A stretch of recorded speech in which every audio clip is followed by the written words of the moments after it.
The footage you're about to see was recorded at a staged historical reenactment. Nobody was in any real danger during this event, and the actors shown are not actually shooting at each other. This content follows all platform guidelines and is meant to be educational and entertaining. Now let's get to the good stuff. Let's go!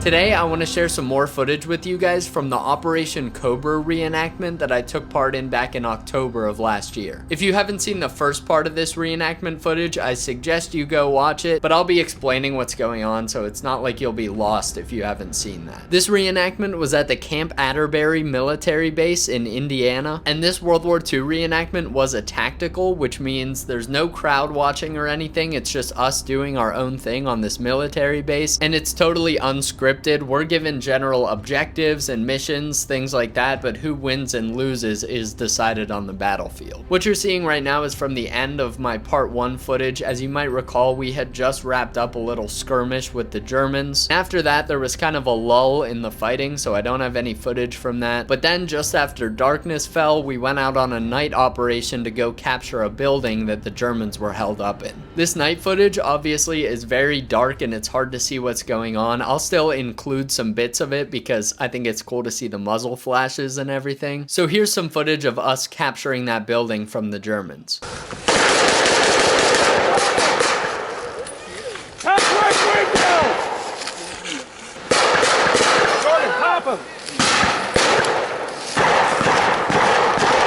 Let's go!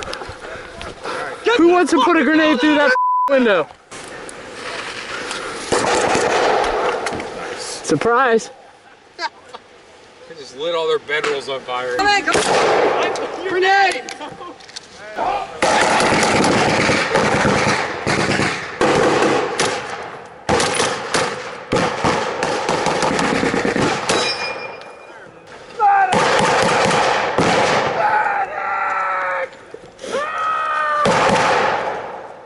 Once we captured the building, we did have to defend it from one counterattack.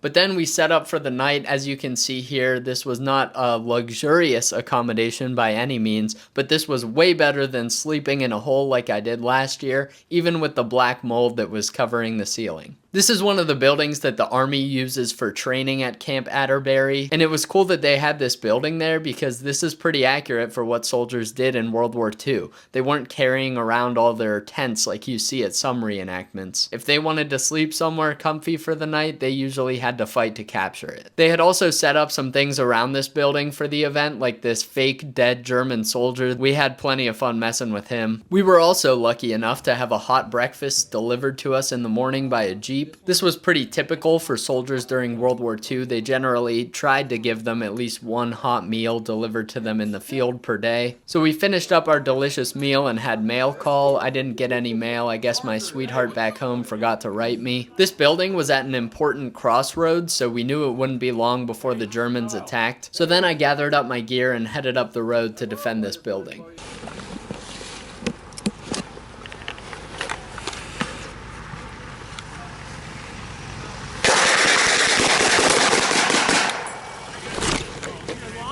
We were set up here defending this road when a German Kubelwagen came flying through. I don't know if they didn't realize how close they were to our lines or what, but we didn't waste any time lighting them up. It may have been hard to see what happened there, but the guy who was furthest in front of me fired a rifle grenade at that Kubelwagen. There was a guy in the Kubelwagen shooting back at us, I think with an MP40, so I figured he would have at least gotten one out of the 3 of us, so I laid down and took my hit. Thankfully, when I checked my wound card, it said I just had an ear wound, so I could still get up and escort these POWs back to our building.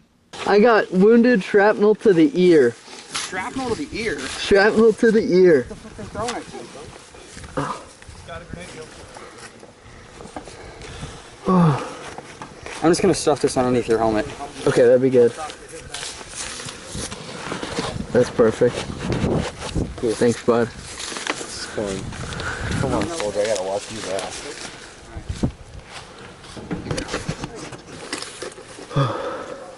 Alright, TikTok. I need you to interrogate these prisoners. Alright, I can handle that. Alright. Sprechen Englisch. Nein, nicht. Ich spreche ein bisschen Deutsch. I think we were good captors to these guys. I even got them some of our hot coffee and everything while they were sitting there. And they were good sports about it. And a circus clown. We held them there for about 15-20 minutes and then let them drive back to their lines. Once we were done with those prisoners, I headed back to the Crossroads to check in with my guys. It seemed like not much action was going on. So we're after yesterday, I'm like, we could sit here all day. I don't want to go back through those woods. Gotta love the SS.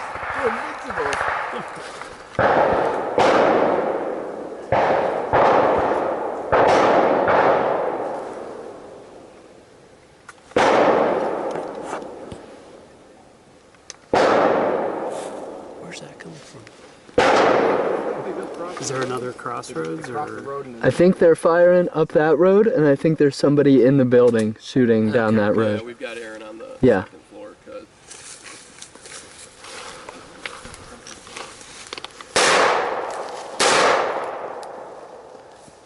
See if you two can go in anywhere and get in so they don't come around. Okay.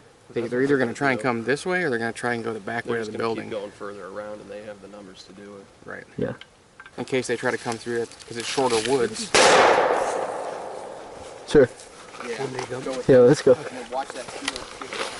So my buddy and I made our way into the woods and positioned ourselves so we were right on the side of that road. That way if the Germans tried to duck into the trees and move towards us, we would see them first. And if they tried to push up that road, we would be on their flank. We laid in this position watching the enemy for around an hour. There were a few enemy soldiers who came and went, and we could see them moving through. We were not trying to engage anyone unless they really started moving down that road towards our lines. There were 2 enemy soldiers at one point who made their way down that road and walked past us without noticing us. Then we lit them up once they had passed. It was pretty cool. We took them both out before they could even return fire. But unfortunately, my camera wasn't recording during that. I had turned it off because nothing was going on and didn't have time to turn it on before we started shooting. And we did have a couple other tense moments like you see here.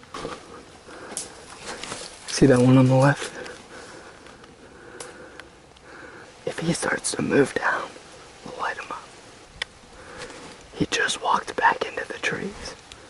But we didn't end up doing any more shooting. I have to say, this was one of the more immersive parts of the event for me, just laying in the woods like that for so long, watching the enemy move around when they have no idea you're there.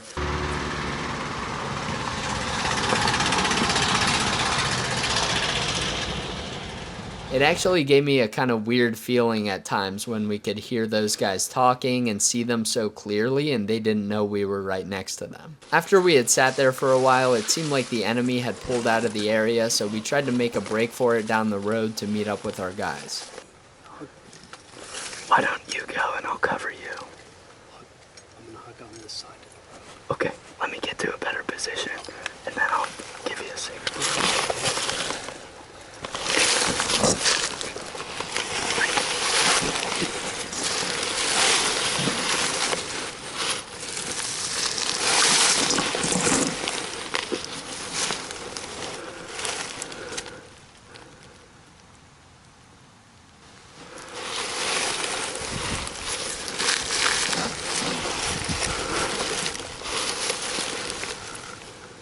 I can't see any Germans from here.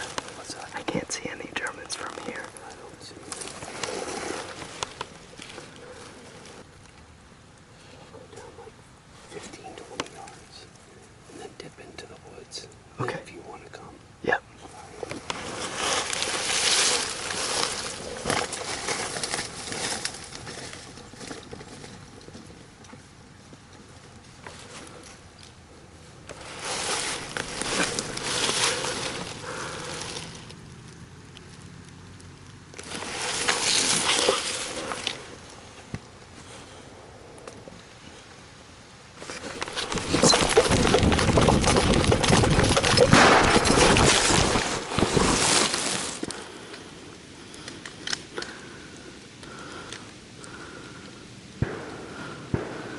That could have gone better.